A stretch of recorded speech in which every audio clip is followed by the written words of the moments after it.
প্রধানমন্ত্রী অনেক হবে, অনেক আসবে, প্রেসিডেন্ট অনেক হবে, অনেক আসবে, সেই হিসাবে তোমাদের আমি ভালোবাসি, তোমরা জানো। তোমরা সৎ পথে থেকো, মাতৃভূমিকে ভালোবাসো। মনে রেখো, তোমাদের মধ্যে যেন পাকিস্তানের মেন্টালিটি না আসে। তোমরা পাকিস্তানের সৈনিক নও, তোমরা বাংলাদেশের সৈনিক। তোমরা হলো আমার পিপুলস আর্মি। তোমরা পেশাদার বাহিনী নয়, তোমরা শুধু সামরিক বাহিনী নও। তোমাদের দরকার হলে নিজের উৎপাদন করে খেয়ে তোমাদের দেশকে বাঁচতে হবে।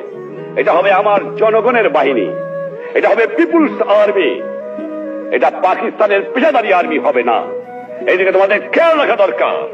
আর যেখানে অন্যায় অবিচার দেখবা, চরম আঘাত করবা, ন্যায়ের পক্ষে দাঁড়াবা, গুরুজনকে মেনো, সৎ পথে থেকো, শৃঙ্খলা রেখো, তাহলে জীবনে মানুষ হতে পারবা। একথা তোমাদের ভুললে চলবে না।